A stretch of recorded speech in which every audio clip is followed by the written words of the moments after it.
Have you ever felt like a ghost in your own life?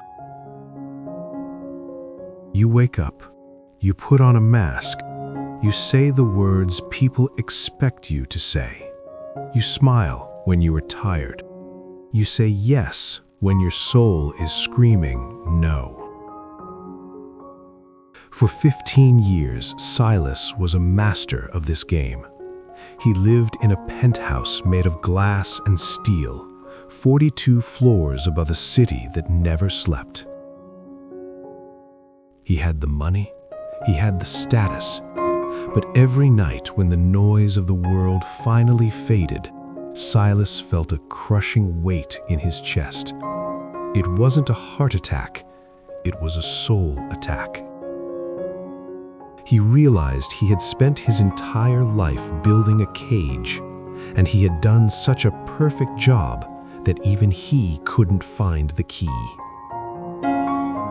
This is a story about the words we choke on, the lies we tell to be loved, and a secret library at the end of the world where the truth is finally set free. Welcome back to LYS. This is the Library of Unspoken Words.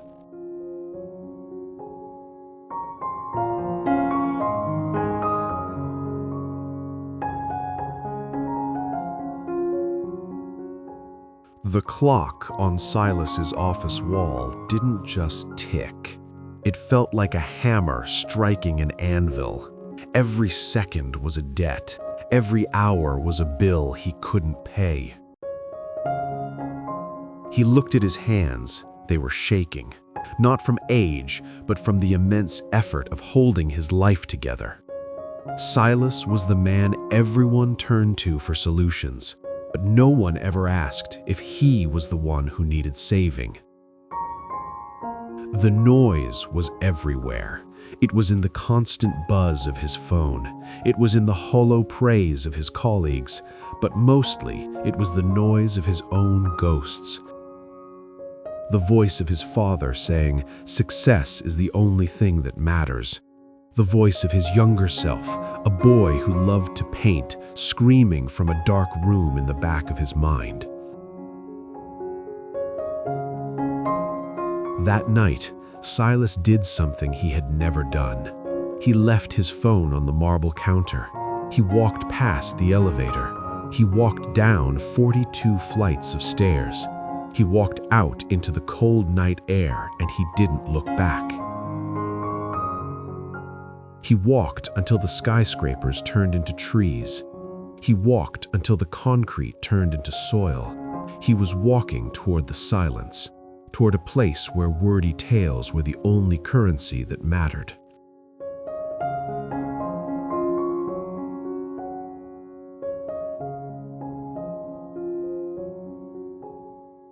The journey into the gray mountains took days, or perhaps it took lifetimes.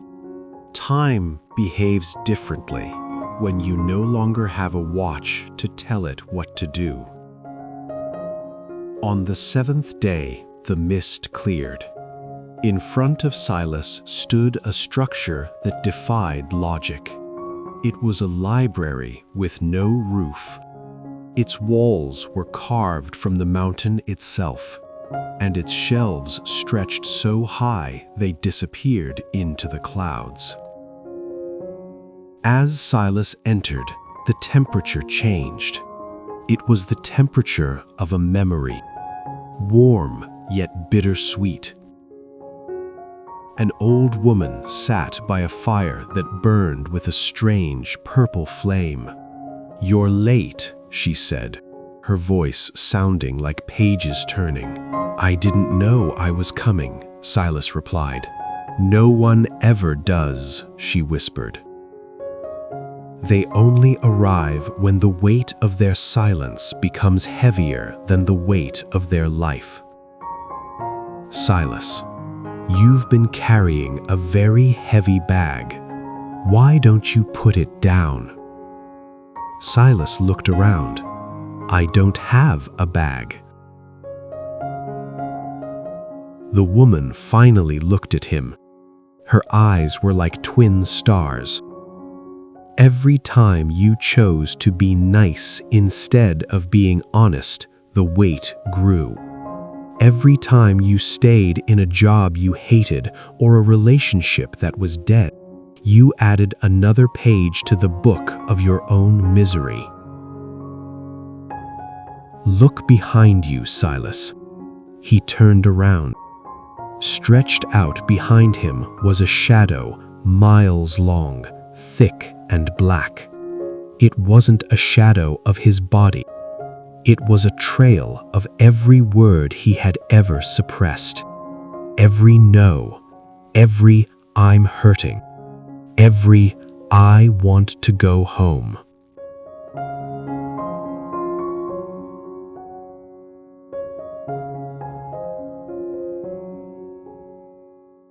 She led him to a hall of mirrors, but the mirrors were made of still black water.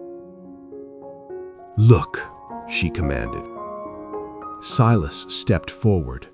In the reflection, he saw the man he pretended to be, the suit, the groomed hair, the fake smile. But then the water rippled, the mask peeled away. Beneath it, Silas saw a man made of glass, filled with thousands of jagged stones. "Those stones," the woman said, "are the moments you betrayed yourself. You traded your soul for a shadow. You loved the idea of being liked more than the reality of being you." Silas began to weep, but his tears weren't water. They were ink, dark, thick ink that stained everything it touched. "Why did I do it?" Silas cried out. "Because you were afraid," she replied softly. "You were terrified that if people saw the real you, they would leave. But tell me, Silas, what is the point of having the whole world love you if you hate the person you see in the mirror?" She handed him a small hammer made of bone. "Break the reflection, Silas, not with anger, but with honesty. Break the man you pretended to be, so the man you are can finally breathe." With a scream that shook the very foundations of the mountain, Silas struck the black water.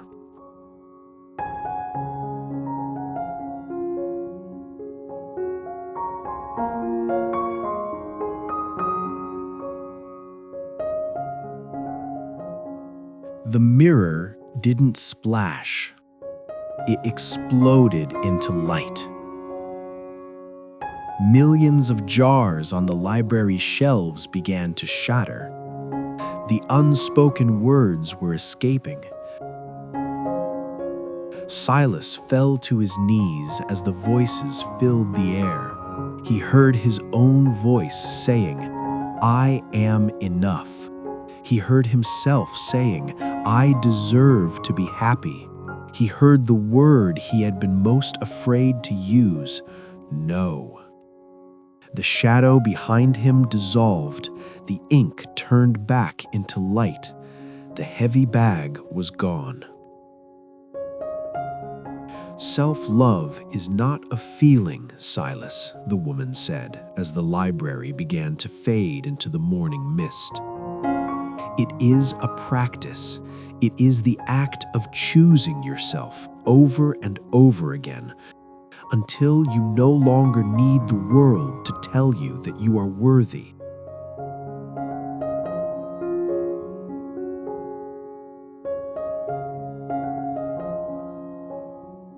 Silas returned to the city, but he was no longer made of glass.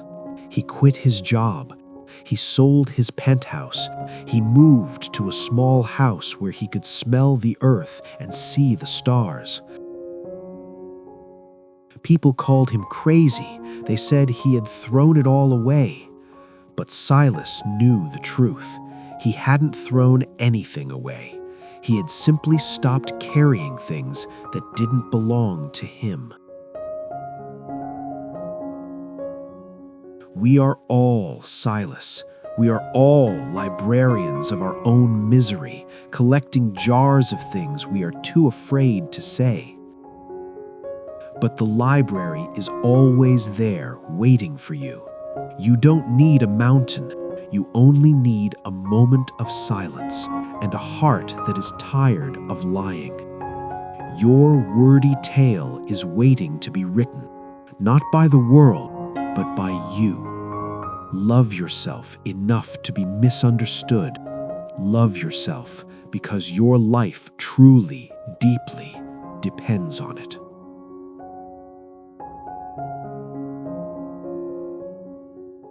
This is LYS. Thank you for listening to The Silence. Subscribe if you are ready to break your own jars. We will see you in the next tale.